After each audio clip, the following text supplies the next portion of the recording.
What's up, weirdo? Shade Tree Surgeon here, and today we're talking about the death of the Sportster. Something I really wasn't gonna make a video about, only because I've already made this video. A couple years ago, 3 years ago, after the pandemic, does time have any meaning whatsoever? Anyway, at some point in my past, when they first announced the Revolution Max engine, I don't even know if they called it that back then, I already talked about how this was probably going to replace the Sportster. This was the death knell of the Evo Sportster as we know it.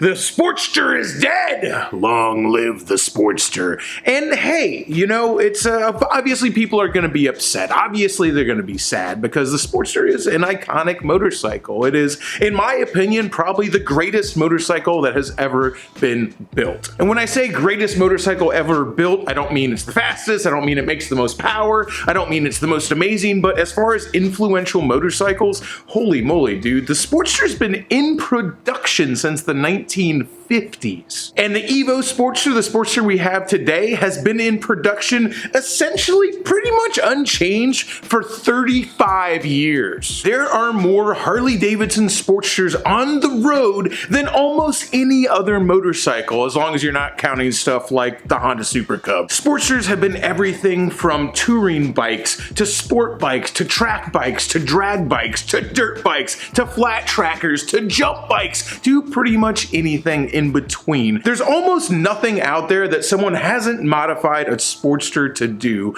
even though they don't really ever come that way from the factory. That's one of the Sportster's most endearing qualities, is that it's a blank slate. It's something that you can build upon. It is just like, hey, this is just plain potatoes, and you go ahead and dress that sucker up any way you want. And now it's all coming to an end. Woe is the Sportster community. It's dying. It's all over. I mean, except it isn't, because it's been all over before. The Evo Sportster is not the first iteration of the Sportster.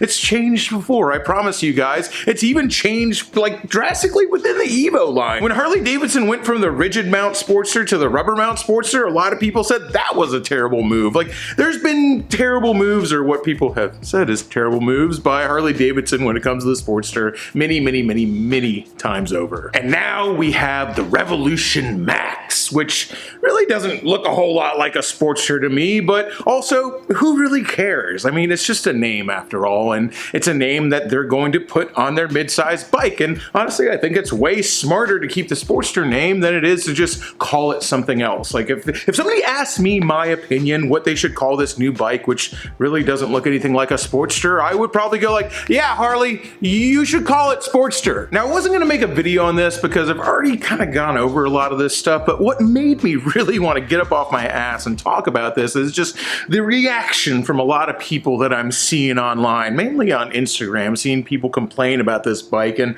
I just really want to ask the question, is anybody who's complaining about this brand new motorcycle, can any of y'all actually afford to buy one? I know that I can't afford to buy one, so that's why I'm doing very little complaining about it. I can do some critiquing about it. I can critique the things I don't like, of course, but as far as going like, oh my god, oh no, I can't believe they're doing this, like, I'm not planning on buying one of these, and even if it was my perfect bike, I'm not planning on buying one either. People don't like that it's water cooled. People don't like the exhaust. People don't like that it has a single front disc. They don't like that it looks like a V-Rod. They don't. Well, let me tell you, if you don't like it, that's fine. I mean, I think that people are allowed to express their opinions. If you think it's fugly, like, by all means, say so. But to say it from the perspective like you're running the company, or that Harley Davidson was specifically making this bike just for you, and now they failed you. That's kind of dumb, man. There's obviously going to be a lot of people who like it, and even if you don't, even if you're just lamenting the death of the Sportster, it's not dead, by the way. 35 years of Evo Sportster production. If you don't like the way that the new Revolution Sportster looks, trust me, there's a Sportster out there waiting for you that is exactly what you want it to be. The Sportster you want has already been built. All this being said, what do I actually think about the way this bike looks?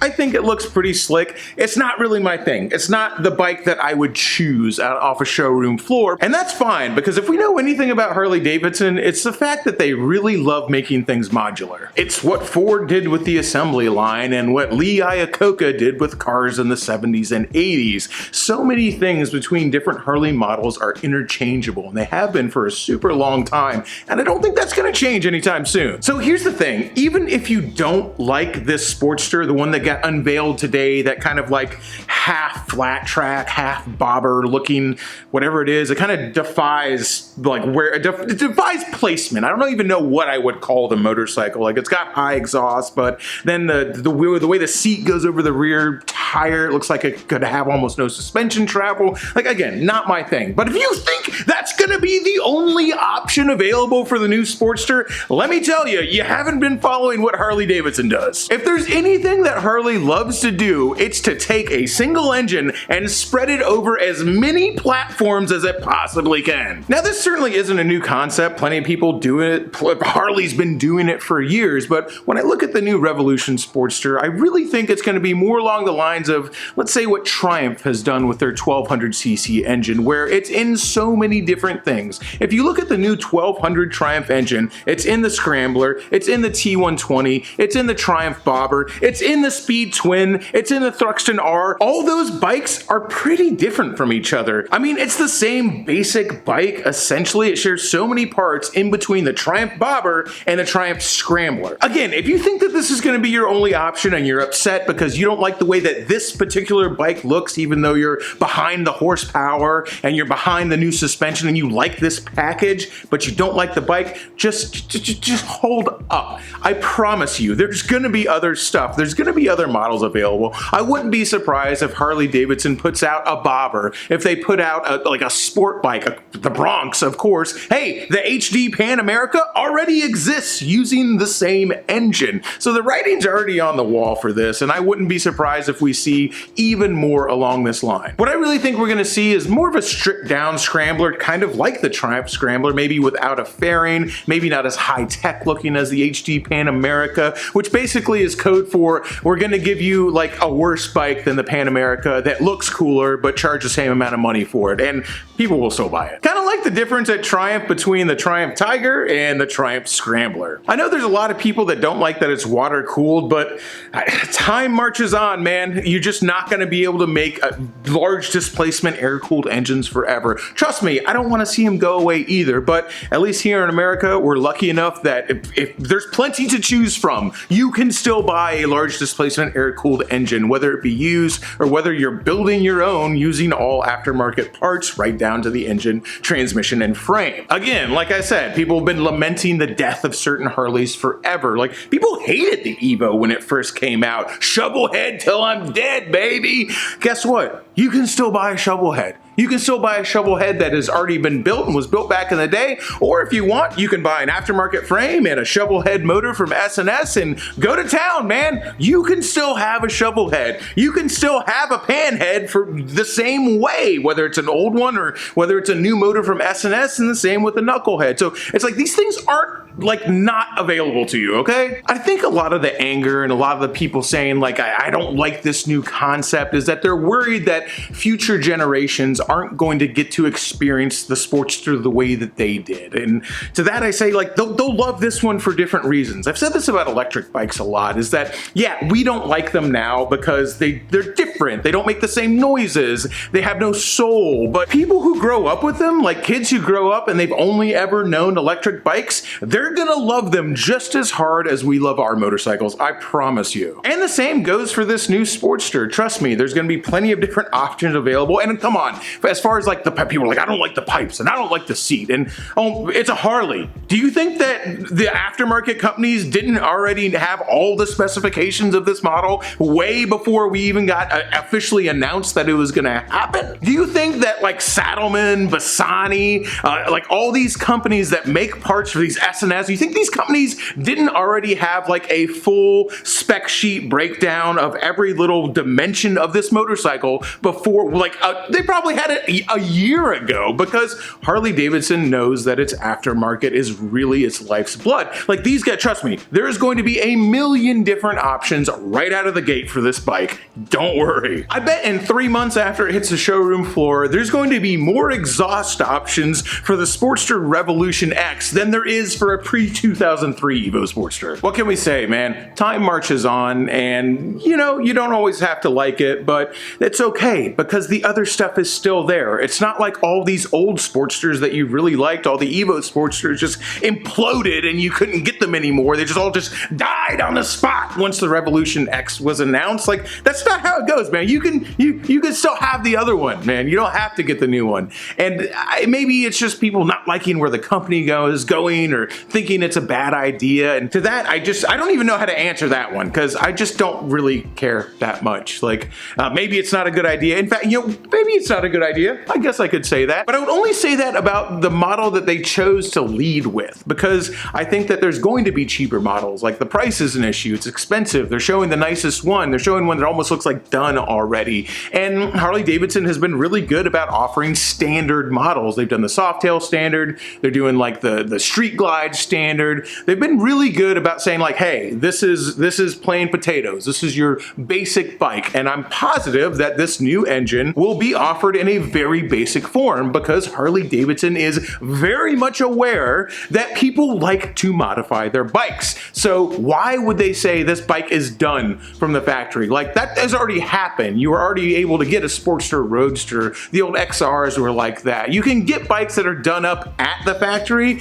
but the best sellers are always the ones that leave everything up to the consumer. They're the ones that let you make the decisions. And trust me, that ain't going nowhere. And if it does, and I'm wrong, and Harley Davidson doesn't offer a base model that just really lets you make all the design cues about it, then I'll say that's a mistake, but I really don't think that's gonna be the case. Again, man, I don't exactly know what to say to you if you're all fired up about what a multi-million or billion or however much it is Fortune 500 company is doing with their motorcycles. Like, the other stuff is available to you, all right? Don't worry about what they're doing. They have people that are much smarter than me and much smarter than you making these decisions, and Harley Davidson has been around for a long time, and honestly, I don't think they're going anywhere. Everyone keeps saying that, oh, this is the decline of Harley, the death of Harley. Like, I don't know, man.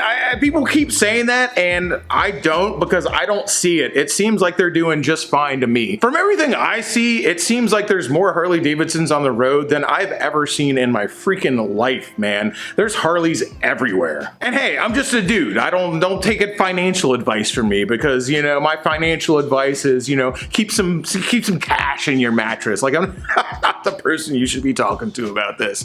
But I see a lot of Harleys. I see them making moves. I see them changing with the times. They're making new bikes. They're making cool stuff. And I don't know, man. It seems like the future's pretty bright for it. And maybe it's not bright for the big inch air-cooled V-twins anymore. Maybe those are going away. And you know what? That does kind of bums me out. It bums me out a little bit because I really like those. But I also can take a step outside of what I like, realize what I like is not going away just because they're not making it anymore, and also say that, hey, this new stuff, this is going to inspire a complete other generation to get into motorcycles. And maybe they don't get into them for the same reasons that we do, or the same way that we do, and maybe they don't like the same stuff that we do, but motorcycles have changed a lot over the years, and they're still changing. And what we like today, even the old stuff we like today, is very different and built a very different way than it was originally marketed or intended to be used back when it was first built. So it's in flux. It's always changing. I'll leave you with this. If you want a Sportster and you want it to be air-cooled and you want it to be a pushrod Evo,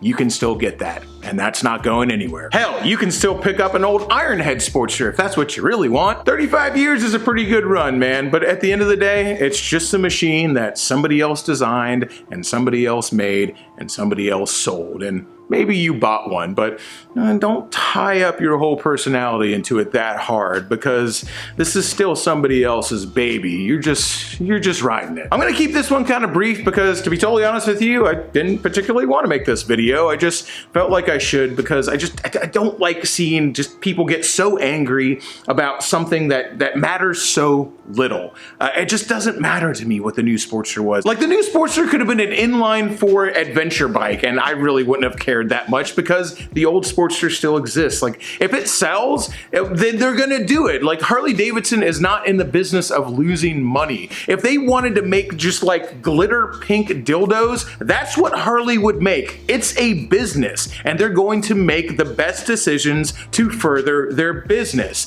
They don't care about your feelings. Well, they don't care about them as long as they don't turn you away from spending money at Harley. Like, it's a business. That's how businesses work. I'm sorry. Large corporations don't care about you. They care about making profit. That's the way it's supposed to work. Getting a little bit off topic here. Again, like I said I was going to make this brief, but now this is probably going to be like a 20-minute long video. Anyway, that's going to about do it for this one. The new Sportster Revolution Max, the one that they're showing everybody, not exactly my cup of tea. I was kind of looking more forward to the Bronx, but I think we're going to see that soon, along with many other models. Like I said, I think we'll see like a lower tech scrambler. I'm pretty sure we'll see a bobber version. And of course, the aftermarket is going to immediately get these bikes. I wouldn't be surprised if you see custom 1250 Sportsters just like come out way faster than they should be able to, as in way faster because some of these guys already had one. One thing I did want to touch on too, as I make this video way longer than I intended to, you know, sometimes I'll write down my thoughts before I make this video, but I'm going in raw on this one. I'm shooting from the hip, baby, so you better get a plan B because I don't know where this is going. The square headlight, or like the pill-shaped headlight, I like that. Like, it came out on the Fat Bob. I like it a lot. I think it looks really cool, and I think a lot of people, they don't understand it, and they think it's like, well, this isn't Harley. And when I look at that headlight, I'm like, this is chopper stuff to me. If you look back in the day, a big modification for choppers in the 70s was to ditch the circular headlight that you got from the factory and install fog lamps on it. Now, a lot of people would do double fog lamps on top of each other or just a single one, but the fog lamps that people usually installed on their choppers were rectangular, and you saw these all the time. I actually have a vintage set of fog lamps, a vintage set of Dixie fog lamps that were made for a car but would have probably been put on a chopper back in the day that I'm going to put on my Triumph chopper when I one day decide to actually build it. So when I look at the new Sportster, when I look at the Fat Bob and that like pill-shaped, almost rectangular headlight, that's what I see. I don't know what you see. I don't know what the Harley design team was thinking when they made it, but that's what I see when I look at it. And I actually really like it. I think it's really cool. And when people say, that's not Harley, I go like, no, it's not Harley, but it looks aftermarket to me, like a chopper thing to me. I don't know, but I think it's cool. Anyway, that's the last thought I'm gonna leave you with. I'm gonna end this video before I go on for another 20 minutes, okay? And I know there's probably already people going like, wow, this guy can talk about nothing for 15 minutes, can't I? Yeah, I don't know, you're on YouTube. That's what people on YouTube do. And no, I'm not gonna go over the specs, the figures, the price, because I don't care about that kind of stuff. All I care about is how motorcycles make me feel. Because at the end of the day, specifications, facts and figures and numbers and road tests and acceleration, all that really doesn't mean much to me. What I really care about is if a motorcycle moves me in some other way, if it makes me feel something, if it makes me excited, angry, happy, emotions. Like, that's the kind of stuff I like about motorcycles. I'm sure there'll be plenty of other videos out there that break down every little number about these motorcycles. I encourage you to go watch them because you'll probably have more fun watching them than you will watching me. And special shout out to anybody who made it to the end and is already subscribed to me, who gets to read through the comments and see people say, why is this guy wearing a Honda hat and talking about Harleys? Who does he think he is? And people who watch the channel all the time will get to laugh at that and know why I'm wearing my Honda hat. That's gonna about do it for this one. Till next time, y'all, keep it weird.